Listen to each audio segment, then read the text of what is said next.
know if you need copies of, but these are the questions that go with pages 97 to 192.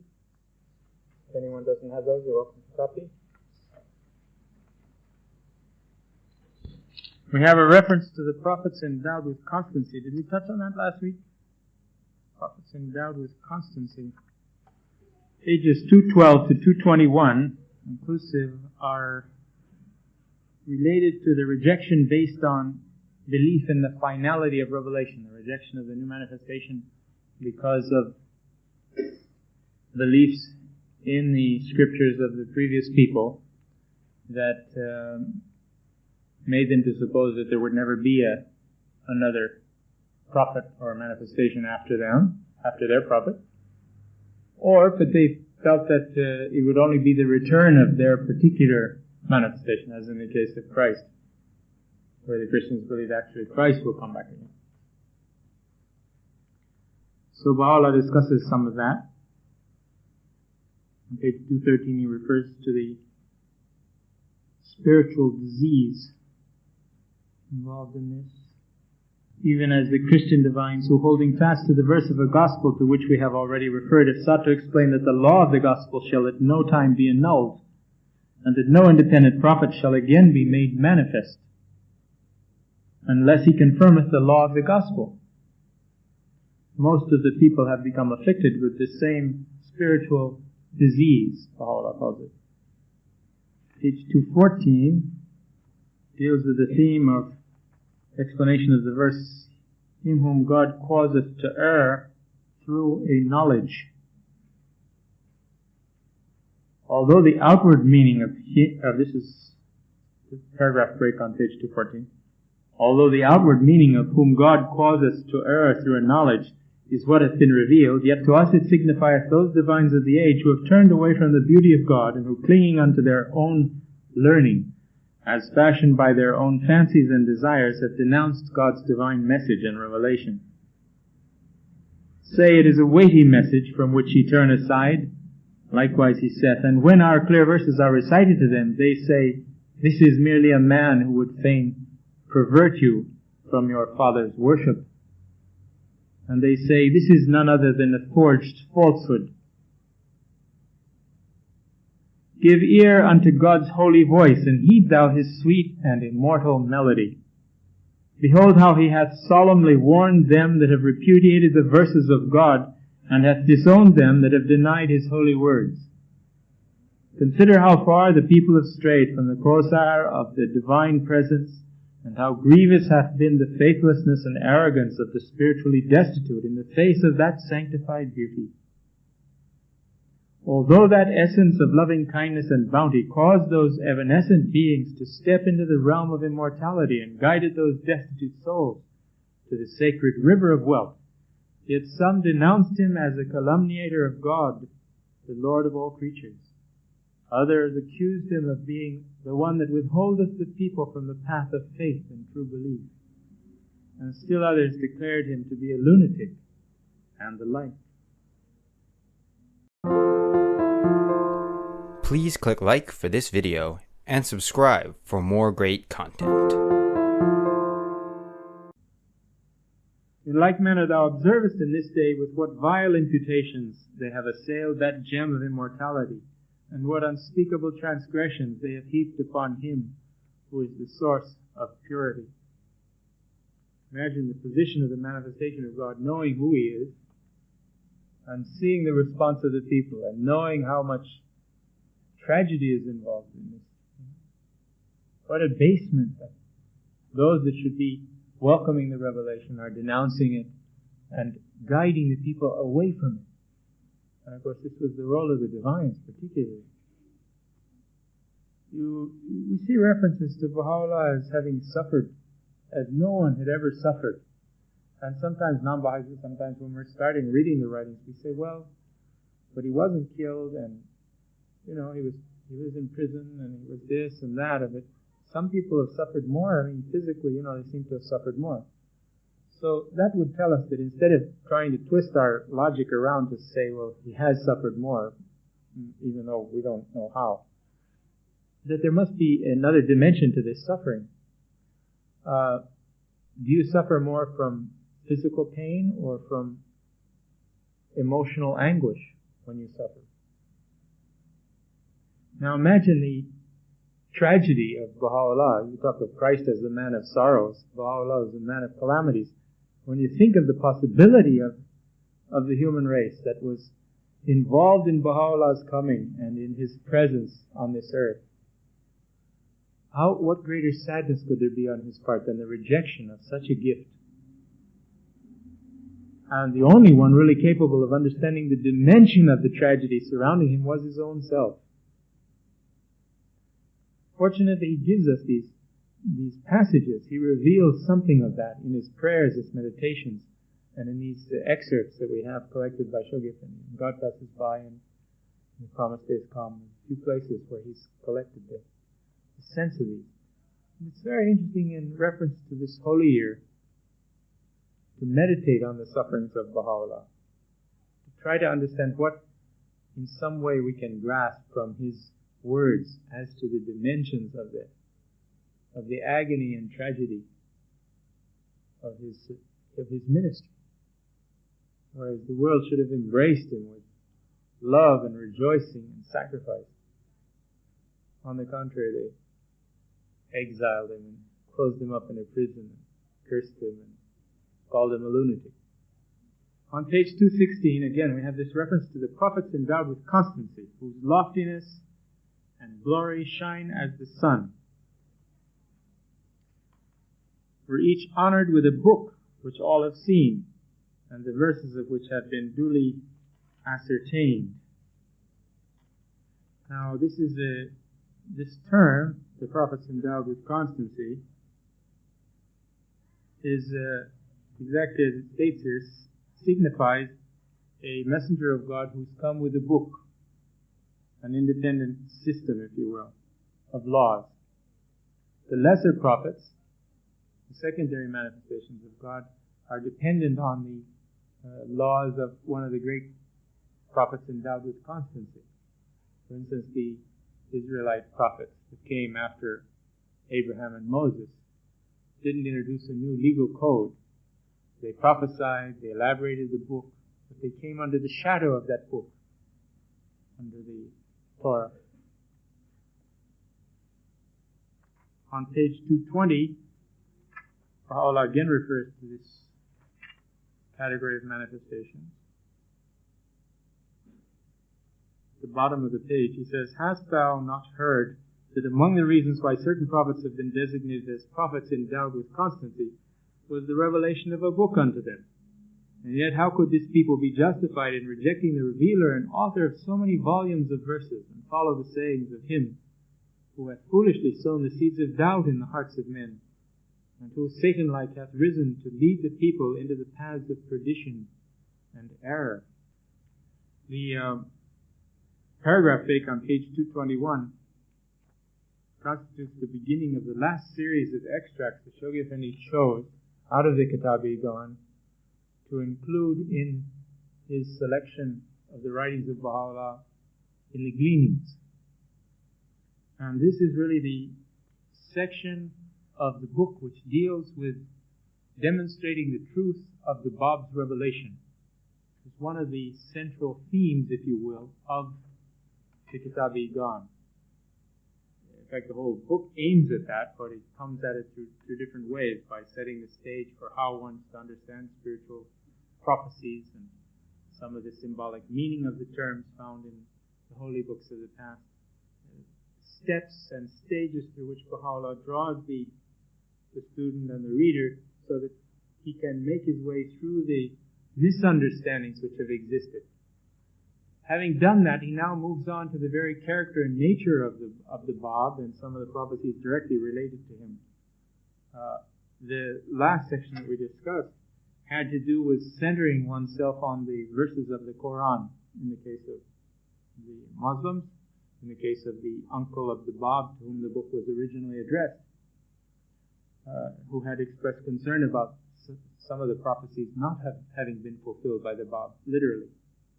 And he says that what we should hold to are not the sayings of Muhammad and the sayings of the Imams, but we should hold to the verses of the book. And then he demonstrates from the book how treacherous this question of rejecting a messenger of God when he comes can be, and how the same things that are being said in this day about the Bab were previously said already by the enemies of Muhammad and have been cited in the Quran, of which we've just read some examples.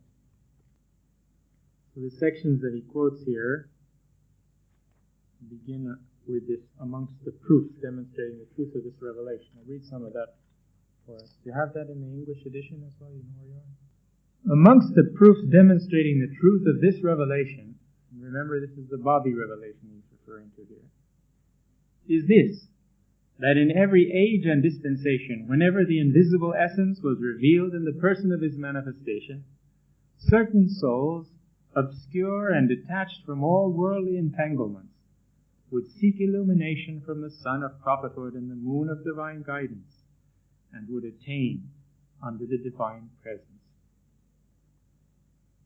Now, again, having spoken on this theme earlier, attainment unto the divine presence, we know that that's attainment unto the presence of the manifestation with the acuity and spiritual receptivity to recognize it. Because there are people that attained his presence but didn't attain unto the divine presence. So this is the question of those that recognize in the messenger of God, in this case in the Bab, the mouthpiece, if you will, of God, the reflection of his glorious presence in this world. For this reason, the divines of the age and those possessed of wealth would scorn and scoff at these people, even as he hath revealed concerning them that erred. Then said the chiefs of his people who believed not, We see in thee but a man like ourselves, and we see not any who have followed thee, except our meanest ones of hasty judgment. Nor see we any excellence in you above ourselves. Nay, we deem you liars. They cavilled at those holy manifestations and protested, saying, None hath followed you except the abject amongst us, those who are worthy of no attention. Their aim was to show that no one amongst the learned, the wealthy, and the renowned believed in them. By this and similar proofs they sought to demonstrate the falsity of him that seeketh not but the truth. In this most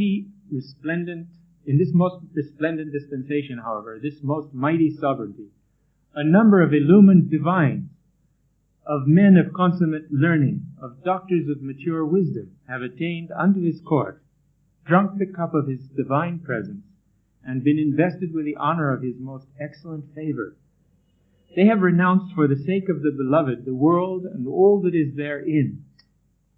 Now, Shoghi Effendi, when he extracts this, now skips down to the bottom of the next page. We'll come back to this section that we're going to skip. We'll go on to hear the passage the way it's read in the Gleanings, the way it's seen in the Gleanings.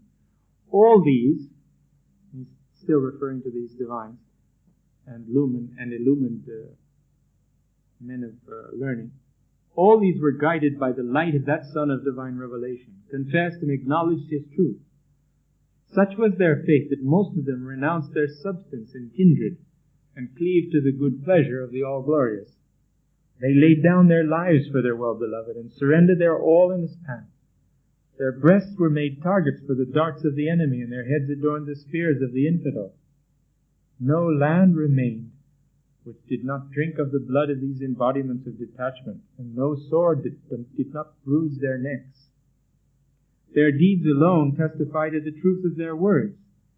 Does not the testimony of these holy souls, who have so gloriously risen to offer up their lives for their beloved, that the whole world marveled at the manner of their sacrifice, suffice the people of this day? Is it not sufficient witness against the faithlessness of those who for a trifle betrayed their faith, who bartered away immortality for that which perisheth, who gave up the Kosar of the divine presence for salty springs, and whose one aim in life is to usurp the property of others? Even as thou dost witness how all of them have busied themselves with the vanities of the world and have strayed far from him who is the Lord of the Most High, the Lord the Most High.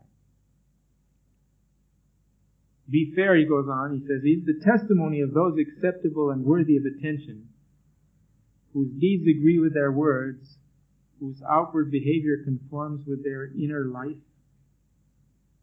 The mind is bewildered at their deeds, the soul marvelous at their fortitude and bodily endurance. Or is the testimony of these faithless souls, who breathe not but the breath of selfish desire, and who lie imprisoned in the cage of their idle fancies, acceptable? Like the bats of darkness, they lift not their heads from their couch, except to pursue the transient things of the world, and find no rest by night, except as they labor to advance the aims of their sordid life. Immersed in their selfish schemes, they are oblivious of the divine decree. In the daytime they strive with all their soul after worldly benefits, and in the night season their sole occupation is to gratify their carnal desires. By what law or standard could men be justified in cleaving to the denials of such petty-minded souls, and in ignoring the faith of them that have renounced, for the sake of the good pleasure of God, their life and substance, their fame and renown, their reputation and honor? Moves on, and he then extracts from page 226, around the middle of the page, with what love, what devotion, what exaltation and holy rapture they sacrifice their lives in the path of the All-Glorious. To the truth of this all witness, and yet how can they belittle this revelation? Hath any age witnessed such momentous happenings? If these companions be not the true strivers after God, who else could be called by this name? Have these companions been seekers after power or glory? Have they ever yearned for riches? Have they cherished any desire except the good pleasure of God? If these companions, with all their marvelous testimonies and wondrous works, be false, who then is worthy to claim for himself the truth? I swear by God, their very deeds are a sufficient testimony and an irrefutable proof unto all the peoples of the earth, for men to ponder in their hearts the mysteries of divine revelation. And then he quotes the Quran, and they who act unjustly shall soon know what lot awaiteth them. And finally, he ends this section with about the middle of the page. He says, consider these martyrs of unquestionable sincerity, to whose truthfulness testify the explicit text of the book, and all of whom, as thou hast witnessed, have sacrificed their life, their substance, their wives, their children, their all, and ascended unto the loftiest chambers of paradise. Is it fair to reject the testimony of these detached and exalted beings to the truth of this preeminent and glorious revelation, and to regard as acceptable the denunciations which have been uttered against this resplendent light by this faithless people, who for gold have forsaken their faith, and who for the sake of leadership have repudiated him who is the first leader of all mankind? This, although their character is now revealed unto all people, who have recognized them as those who will in no wise relinquish one jot or one tittle of their temporal authority for the sake of God's holy faith, how much less their life, their substance, and the like. Back on page 222, 223, we have a list of some of these unique souls, illumined divines, doctors of mature wisdom. And Baha'u'llah says, we will mention the names of some of them, that perchance it may strengthen the faint-hearted and encourage the timorous. Among them was Mullah Hussein, who became the recipient of the effulgent glory of the Son of Divine Revelation. Then Baha'u'llah makes this amazing statement. He says, but for him God would not have been established upon the seat of his mercy, nor ascended the throne of eternal glory. Shoghi Effendi, when he characterizes Mullah Hussein in God Passes By, he quotes this verse on the Íqán. Mysterious, doesn't explain it, he just quotes it. In one of his tablets, revealed after the Aqdas, Baha'u'llah speaks about how the spirit, or those qualities of the spirit present in the previous manifestations, have returned in this day. And he identifies Mullah Hussein with the return of Muhammad, the Prophet of God. He is the Babul Bab, the gate of the gate. And yet he assigns unto him this the similarity in the spirit and character of Muhammad himself. So Muhammad, through Mullah Hussain, has become the first, if you will, to recognize the Bab. Well, first we could say that the dust of the manifestations is the same dust as everybody, but it's that other difference. It's by reflection, I suppose. I would say by the purity. That would mean my own. I'm wandering into the area of my own understanding here, but I would say by the purity of his nature, he was able to reflect these things.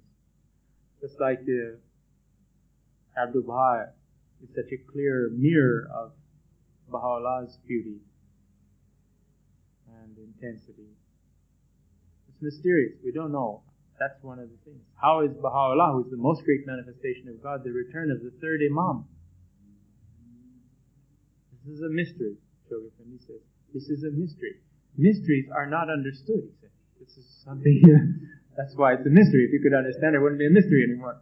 So he says, this is a mystery. The station of Abdul Baha is a mystery. How can you have a human being that has all the qualities of the manifestation of God and his omniscience and still be a human being? This is a mystery. Indeed, he is a human being, but he partakes of those superhuman qualities of the manifestation. That's a special kind of mystery. He said the virgin birth of Jesus, the conception and virgin birth of Jesus, this is a mystery. That's a mystery of Christianity. It remains a mystery for us too, but it's still a mystery. This is a faith that has mysteries. Science and religion go hand in hand, but it doesn't mean that there aren't any mysteries. There are still some mysteries. And when people say, but that's not logical and that's not reasonable, and I don't know what, you remember the letters we read from Shoghi Effendi where he said about the virgin birth, for example, he said that God is able to transcend his creation. He is above his creation. He made his creation. He can reorder it and he can interrupt it when he wishes. We don't know how or why, but we shouldn't imagine or try to place limits on what God is capable of doing. Part of the sign of his he doeth whatsoever he willeth is he interrupteth the very clear patterns of things at times, causes something different to happen, and then returns.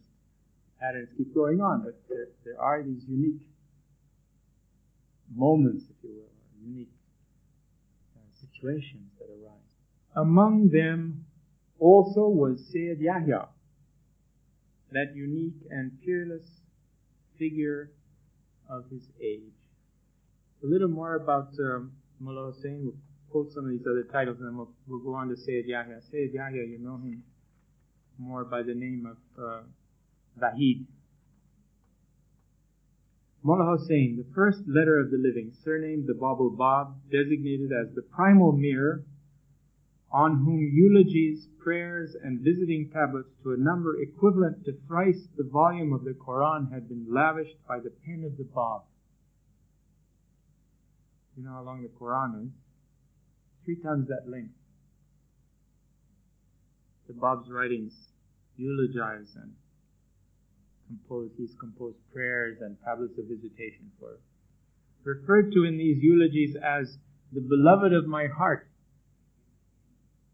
the dust of whose grave that same pen had declared was so potent as to cheer the sorrowful and heal the sick, whom the creatures raised in the beginning and in the end of the Babi dispensation envy and will continue to envy till the day of judgment, to whom Sayyid Kazem had paid such tribute that his disciples suspected that the recipient of such praise might well be the promised one himself.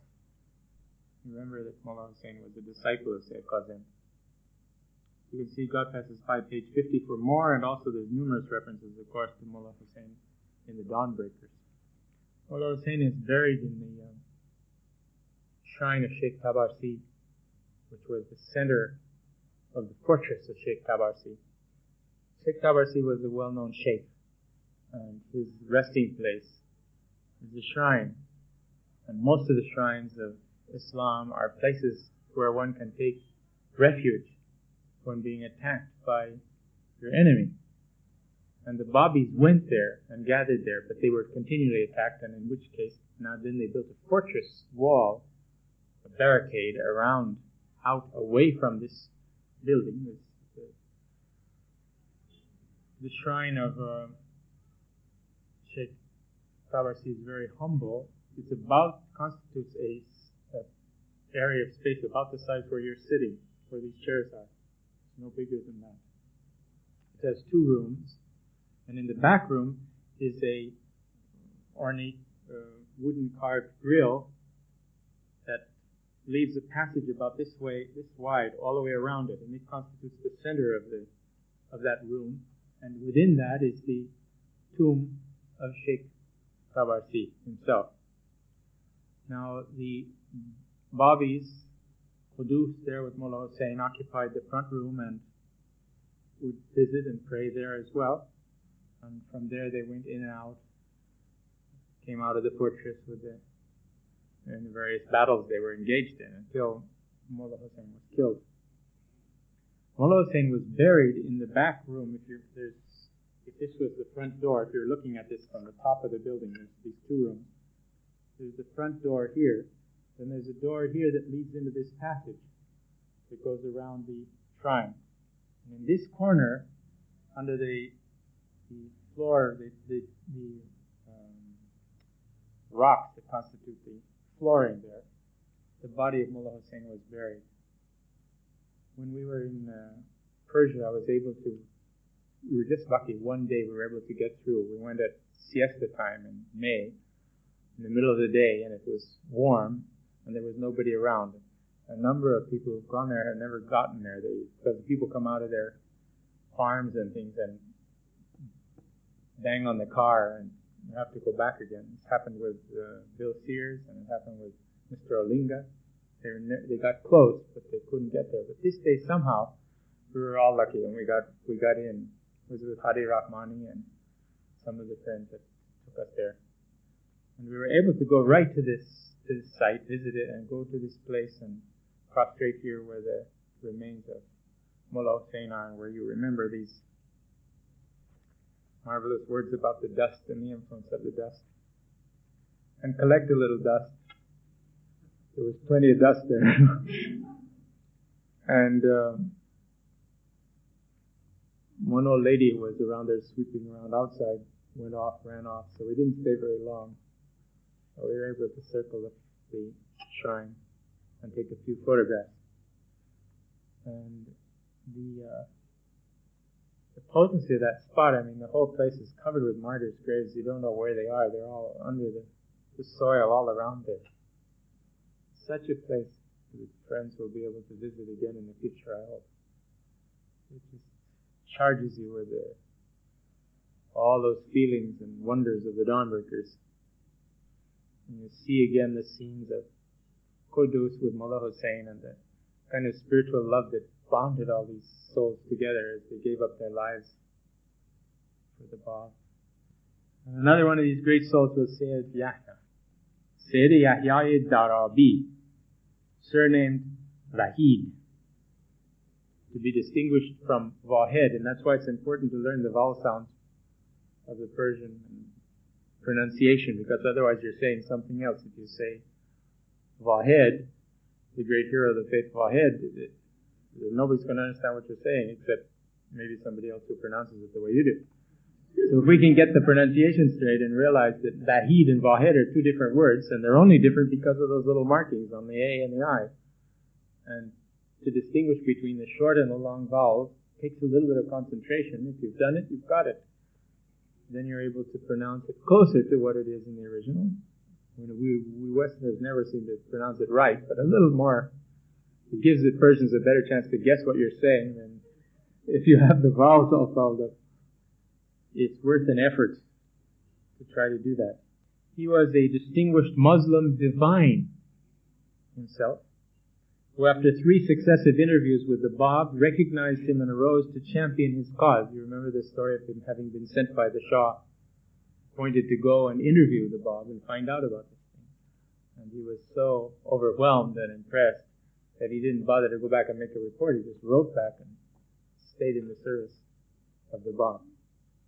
He was eventually,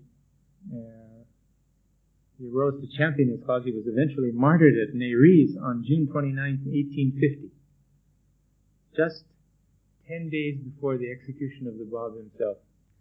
The commotion in Shiraz after the return of the Bab from his pilgrimage had assumed such proportions. And then this is a reference to look up in the Dawnbreakers about Sayyid Yahya from page 173 on, starting with the commotion. God Passes By, also pages 11 and 12. There's a resume of the siege of Neriz and the suffering and heroism of Zahid. Also pages 42 to 44 and page 50 of God Passes By, further references. Now, of course, in the original text, these names were not smaller, but in the English edition they've been reduced to a list. They just go on continuing in the line. So we have Mullah Muhammad Ali Zanjani. And what I could point out about this gentleman is he's another famous advocate of the cause of the Bab. You can see a reference to him on page 12 of God Passes By. A few other additional ones. He was martyred together with 1,800 fellow disciples in the upheaval at Zanjan in 1850. See Dawnbreakers chapter 24. The next one is Mullah Ali Bastami, characterized in God Passes By as energetic and audacious. Mullah, again, he was a clergyman. One of the letters of the living. The first to leave the house of God, which is the title that the Bab had given to Shiraz. To leave the house of God, and the first to suffer for his sake. He was excommunicated, chained, disgraced, imprisoned, and in all probability done to death. Interesting, Shoghi Effendi leaves this doubt about his end. There's now more facts that have come to light. He was sent to Baghdad, he was tried there, he was sent on evidently to Constantinople, and was in slave labor there until he died.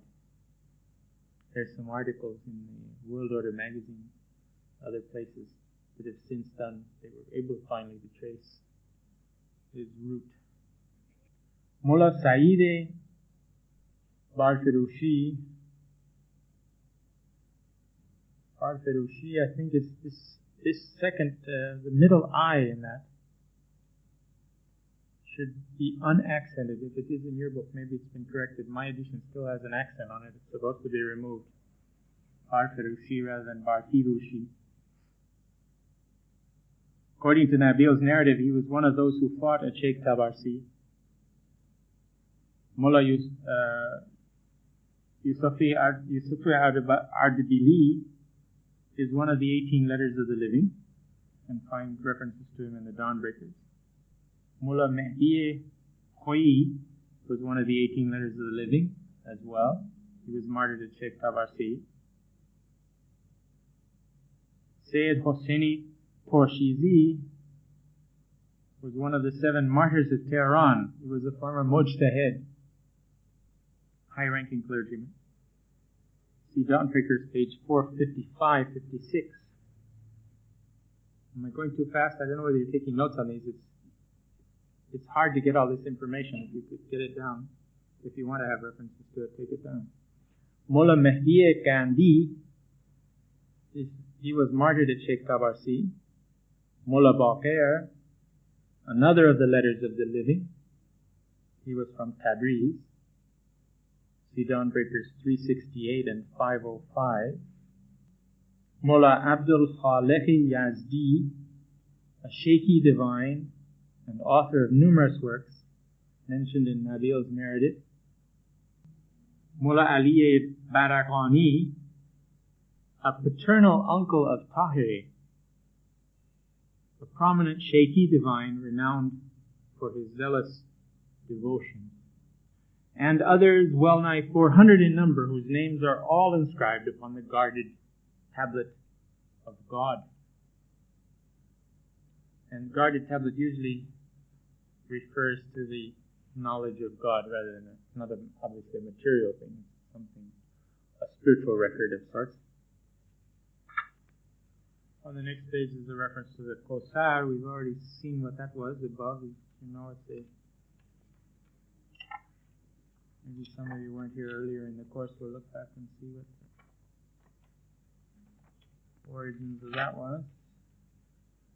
Literally means abundance. It's traditionally a river in paradise, whence all other rivers derive their source. In the writings of Baha'u'llah, the term is often translated as the heavenly river or a living fountain, and similar phrases. For example, in the long obligatory prayers, make my Lord, O my Lord, a fountain of living waters. That's the original is there also, Kosar. 228, we have a reference here to just after the quotations that we're referring to. Behold how the divine touchstone hath, according to the explicit text of the book, separated and distinguished the true from the false. Notwithstanding, they are still oblivious of this truth, and in the sleep of heedlessness are pursuing the vanities of the world, and are occupied with thoughts of vain and earthly friendship, leadership. Then he quotes, O Son of Man, from the hidden words, O Son of Man, many a day hath passed over thee, whilst thou hast busied thyself with thy fancies and idle imaginings. How long art thou to slumber on thy bed? Lift up thine head from slumber, for the sun hath risen to the zenith. Haply it may shine upon thee with the light of beauty. This is a very suggestive phrase, light of beauty. There's another passage where Baha'u'llah says, the revelations of thy matchless beauty have at all times been imprinted upon the realities of all things visible and invisible. You can find that in the Gleanings, page 63. Baha'u'llah declares, after having given the names of these divines and talked about the example of their sacrifice, their renunciation, let it be known, bottom of page 228, let it be known, however, that none of these doctors and divines to whom we have referred was invested with the rank and dignity of leadership. For well-known and influential leaders of religion who occupy the seats of authority and exercise the functions of leadership can in no wise bear allegiance to the revealer of truth, except whomsoever thy Lord willeth. But for a few such things have never come to pass, and few of my servants are the thankful. Quotes from the Quran. Even as in this dispensation, not one amongst the renowned divines in the grasp of whose authority were held the reins of the people hath embraced the faith. Nay, they have striven against it with such animosity and determination that no ear hath heard and no eye hath seen the like. The Bab, the Lord, the most exalted, may the life of all be a sacrifice unto him, hath specifically revealed an epistle unto the divines of every city, wherein he hath fully set forth the character of the denial and repudiation of each of them. Wherefore take ye good heed, ye who are men of insight. By his references to their opposition, he intended to invalidate the objections which the people of the Bayan might raise in the day of the manifestation of the Mustaghas, the day of the latter resurrection, claiming that whereas in the dispensation of the Bayan a number of divines have embraced the faith, in this latter revelation none of these have recognized his claim. His purpose was to warn the people, lest God forbid they cling to such foolish thoughts and deprive themselves of the divine beauty. Yea, these divines to whom we have referred were mostly unrenowned, and by the grace of God they were all purged of earthly vanities and free from the trappings of leadership. Such is the bounty of God, to whom he will, he giveth it. I don't know if you have that reference. That last quotation there is from the Quran, 57:21. Surah 57, verse 21. Such is the bounty of God, to whom he will, he giveth it. The manifestation of the Mustaghas, we have a footnote there. It says, he who is invoked. The day of the latter resurrection is a reference to the coming of Baha'u'llah's own revelation.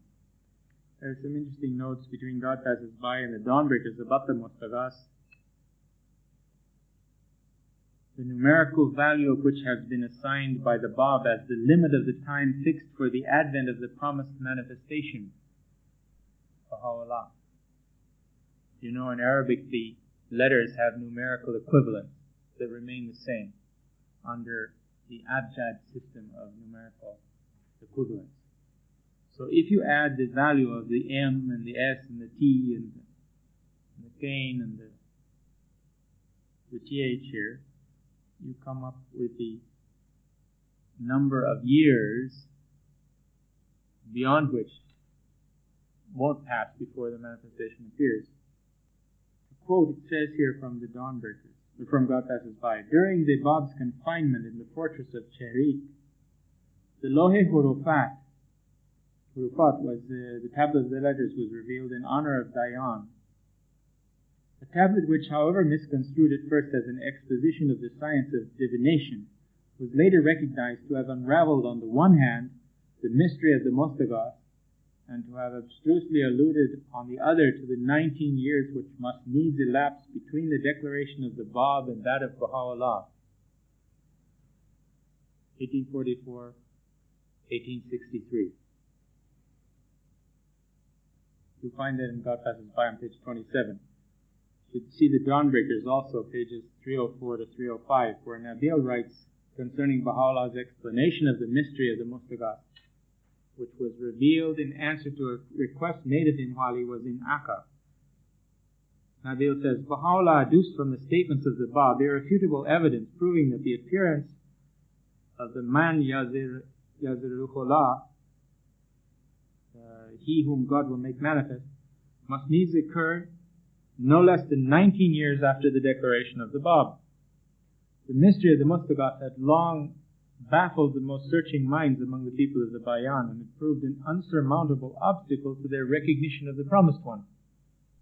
The Bab had himself in that tablet unraveled that mystery.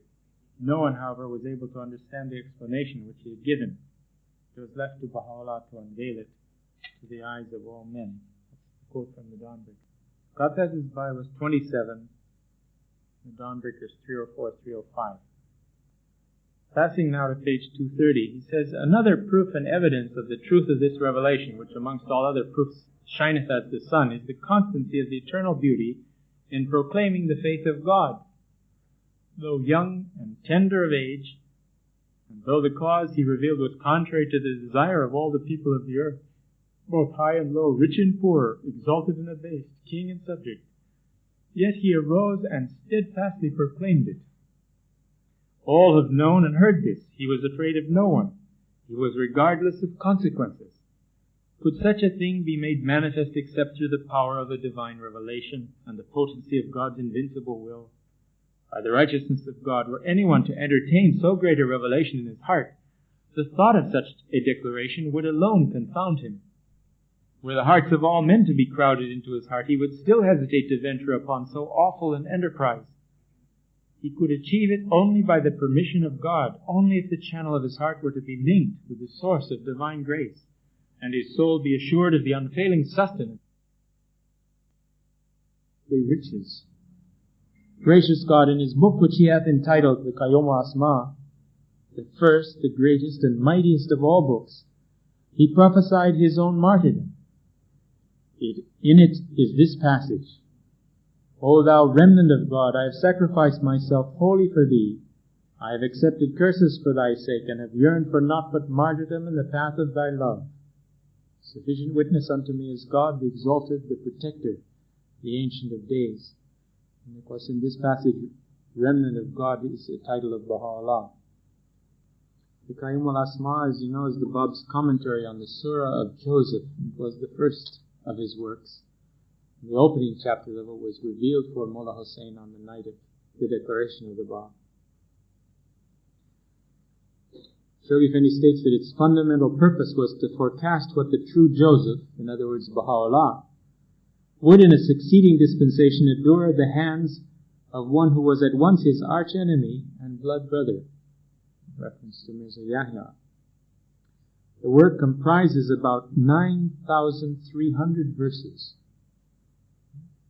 and is divided into 111 chapters, each chapter a commentary on one verse of the above-mentioned surah, the surah of Joseph in the Quran.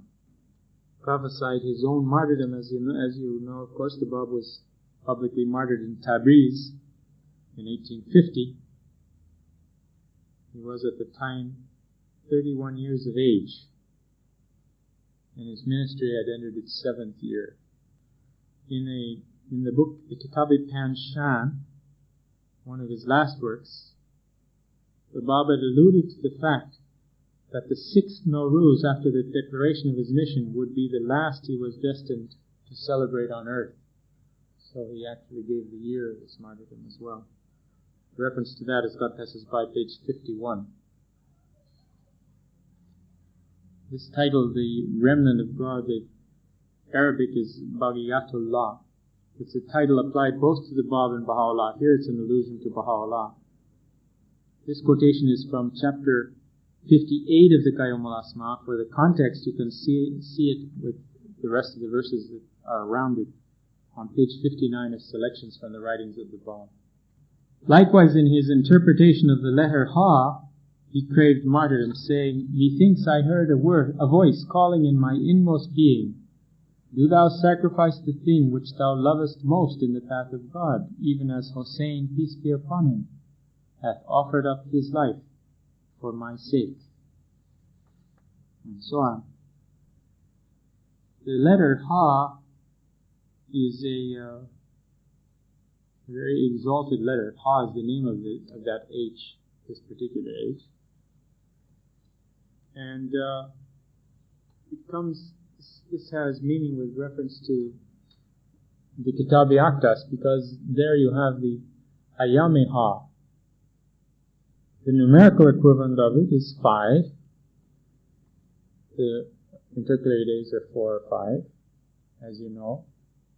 And Baha'u'llah says that we have designated this Ha because these days are free from the constraints of the months and the years.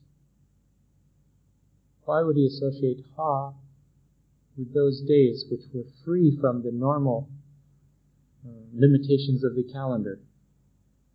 And this comes back to the Bab's interpretation and also the writings of Abdu'l-Baha. He talks about this, where Ha is, among other things, a symbol of the divine essence. And this is the Ha-hut. If you're familiar with the Persian terms, you've got the Nasut and the Malakut and the Jabarut and the Lahut and the Ha-hut. These are stages of the invisible realm, so to speak, different degrees. Translated roughly, the mortal realm and the kingdom and the dominion on high and the realm of divinity and the supreme identity, I could say, the Ha-hut, the realm of the Hu, of the He of God. He is Himself, the divine being. That exalted realm, he says, is symbolized by these 5 days of the Ayam-e-Ha. We get on the idea that they're days of having fun, because we're looking for another Christmas in the West or something. I don't know what it is, but it's caused us to do that. But they are not that. They're not days of laughter in that sense. They are it's a very sacred period in which Baha'u'llah says that you should feast yourself and others and give gifts, all of which are emulating the bounties that God gives to all of us all the time. In other words, because these days are associated with the essence of God, then we should also show these qualities. And he says, and read the tablets and celebrate God during these days. It's one of the things he talks about there. So there should be times of feasting and prayer and meditation in preparation for the fast. The letter Ha.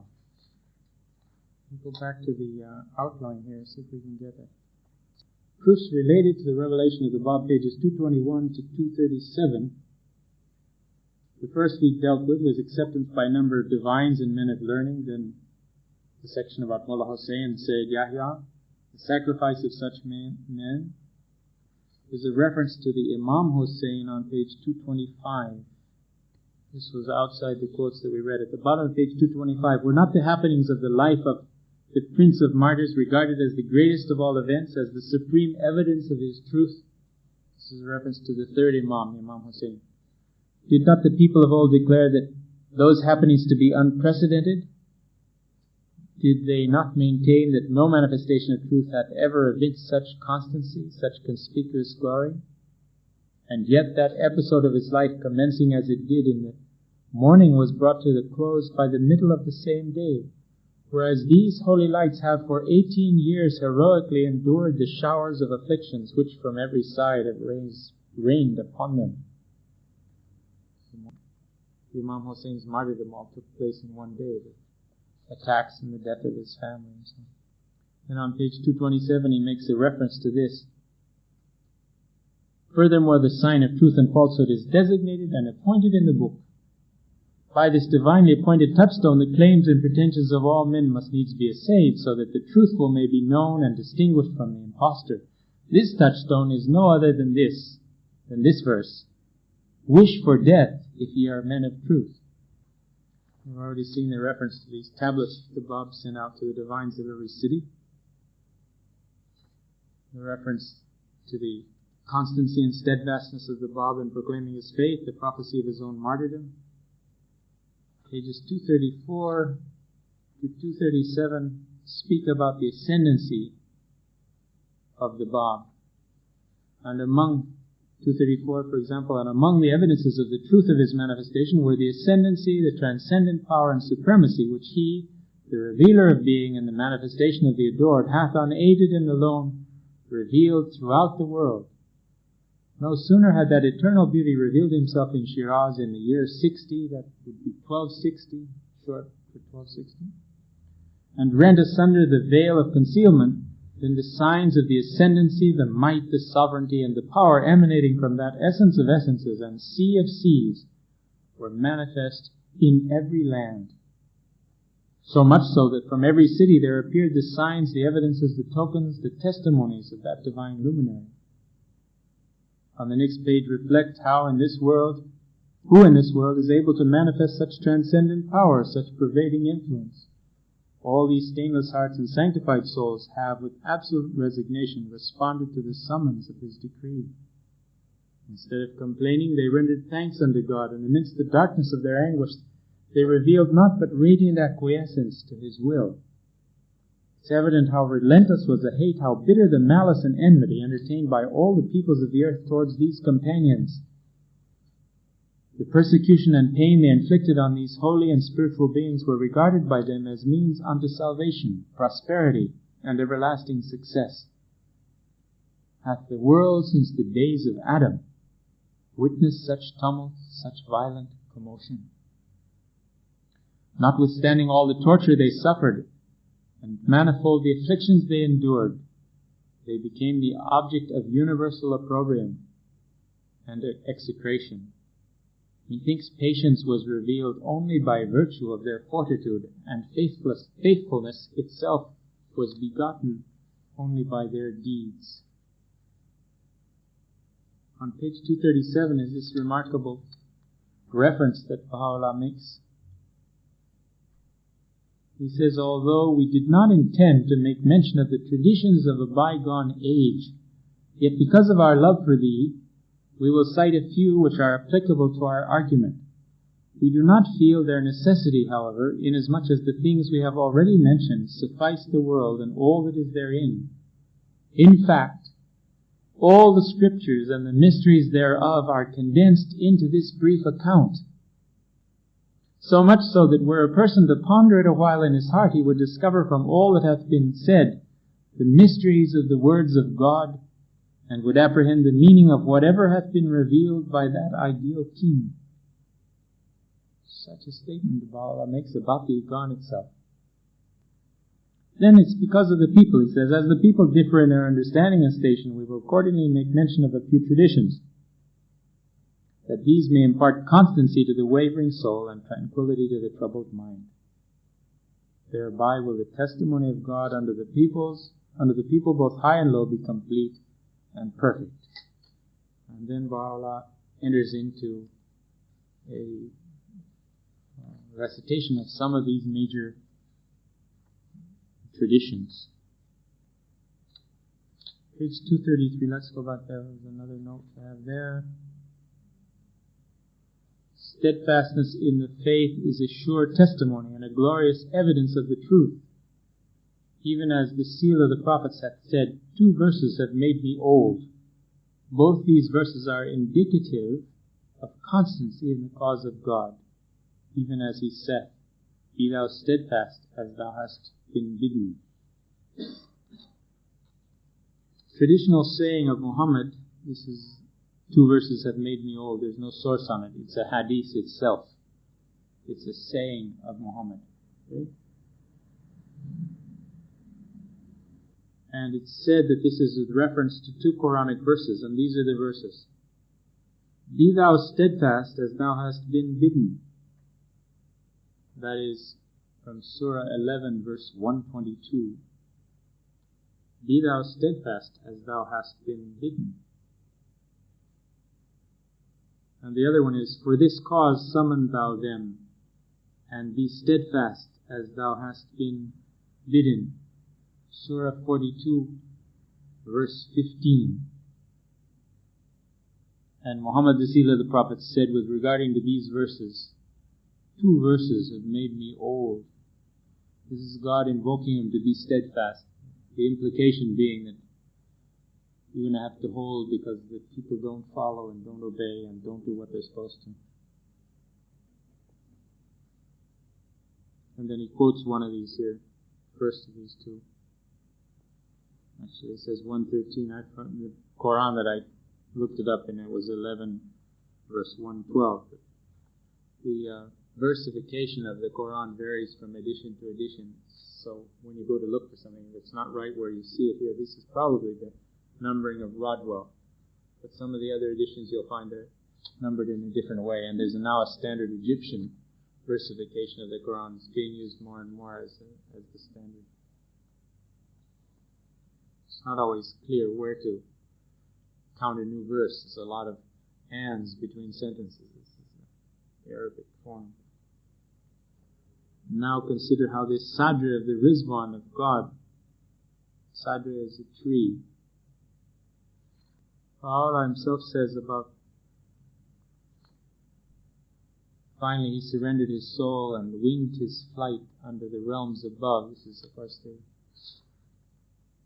let's read this whole paragraph, it's good. And now consider how this Sadr of the Rizwan of God hath in the prime of youth risen to proclaim the cause of God. Behold what steadfastness that beauty of God hath revealed. The whole world rose to hinder him, yet it utterly failed. The more severe the persecution they inflicted on that Sadr of blessedness, the more his fervor increased, and the brighter burned the flame of his love. All this is evident, and none disputeth its truth. Finally he surrendered his soul and winged his flight under the realms above.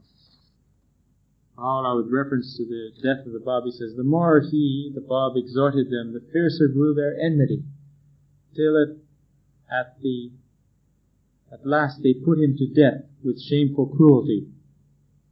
The curse of God be upon the oppressors. From the Gleanings, page 146. Up to this point in the material, do you have any questions or comments that we've covered in this section? Does anybody want to ask anything? I haven't given you a chance. It's talking straight through.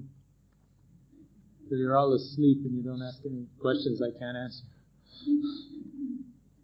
Please. Nasut, Malakut, Jabarut, Lahut, and Hahut. Some of these you've seen in the 7 Valleys. There's one place where he talks about this series of realms. The kingdom, the Malakut, and the Jabarut, usually translated kingdom and dominion by Shoghi Effendi. For instance, these you'll find in the hidden words. think the 6th of the Arabic, in which it says, "This is that which we have ordained for thee, and our kingdom on high, and our exalted dominion." And at first blush, you might look at that and you might say, well, that's the same, must be the same thing, kingdom on high, exalted dominion. But there are two distinct stages of the invisible world. And the dominion is the 7th and highest one, the Jabari. And Abdu'l-Baha talks about these stages of the soul in the realms of the relationship of the soul that occupies or attains to those stages in different tablets as well. The highest of the invisible realms, from what we understand. And there's some reference in the tablets that the manifestation, the soul of the manifestation, is a native of that highest realm. In other words, we would have to evolve over, I don't know how or when, or through the grace of God if we ever attain to it. But the manifestation, he dwells in there when he's on the earth. In other words, he includes that dimension of spiritual vision and understanding at the level of the individual soul. He sees the wondrous scenery and the beauties of that realm. And he describes the visions that he has there in his tablets at times in this world, what he's seen in that spiritual realm. But that's the realm of the individual soul of the manifestations of God, where they're distinct. Now, the next stage up is the Lahut. This is the stage of the divinity that's the same single divinity that is reflected and shineth from each of these holy manifestations of God in that first realm of objective existence, outer existence, individualization, if you will, of this divine principle that's there behind all of them, that creates an instrument. As Baha'u'llah says in one of his tablets, he fashions a ring and he places it upon his finger. You could think of the ring as the body and being, the individual reality of the manifestation of God, and that hand representing the divine will, the realm of command, is always the same. He puts different rings on, takes them off, and changes them. He is the supreme jeweler.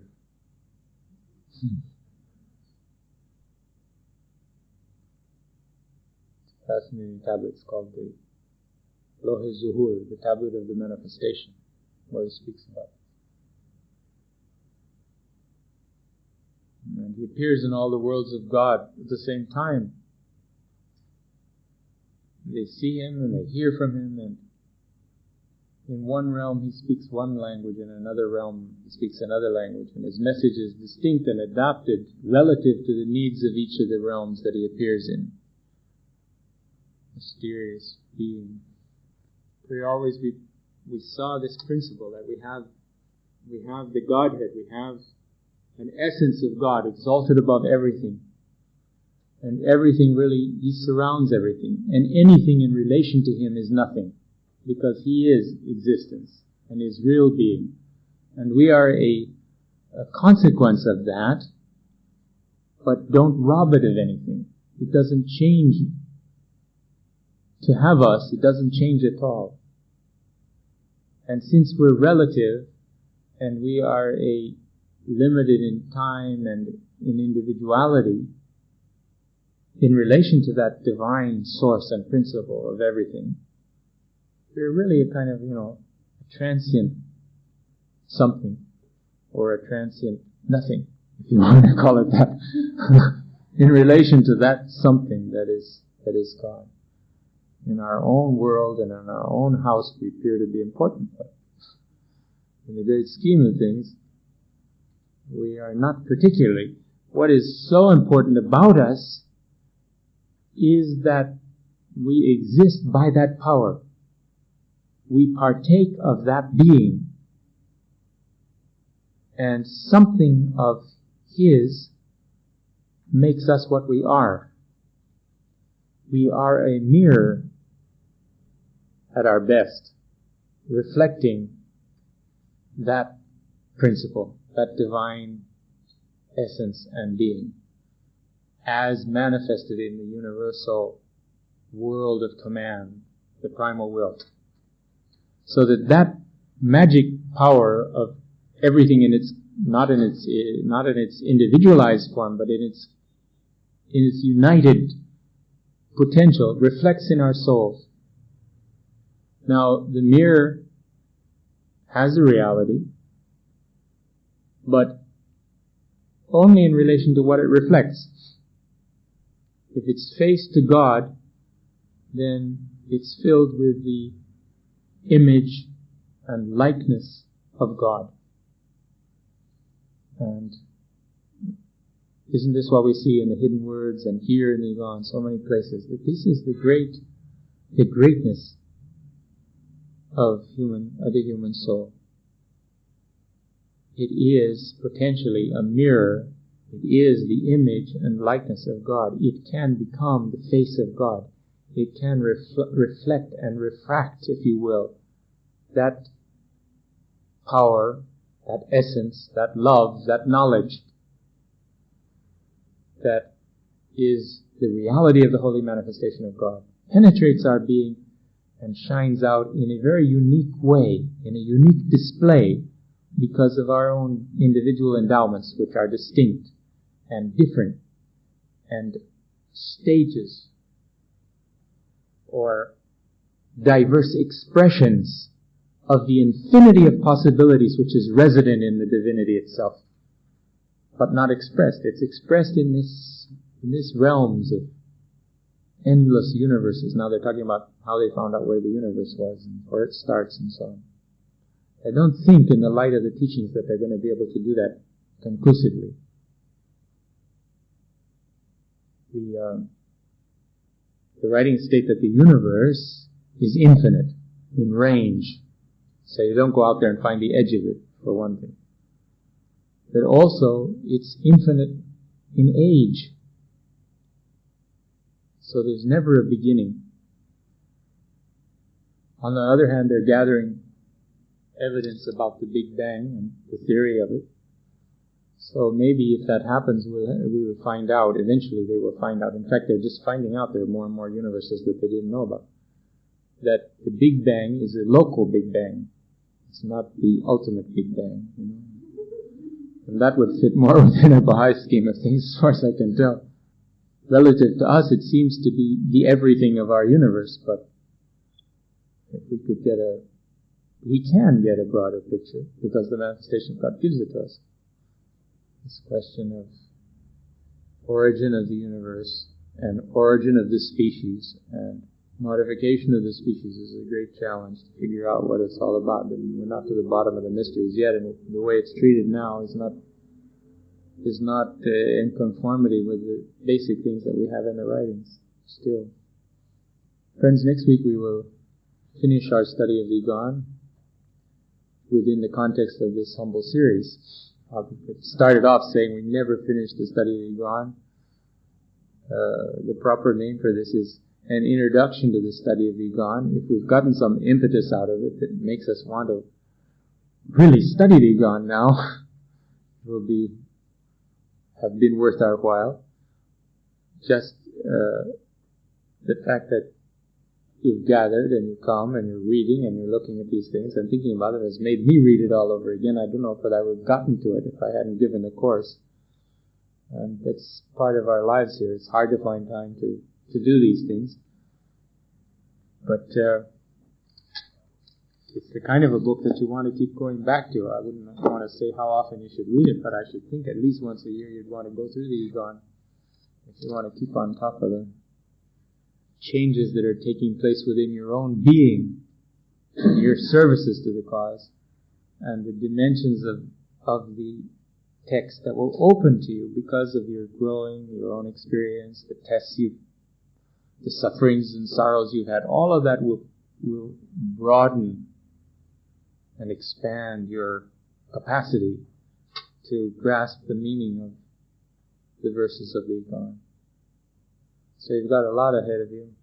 We all have ahead of us every time we come back to this. And if you're here 3 or 4 years from now, maybe you'll help me with another course. If I'm here 3 or 4 years from now. Anyways.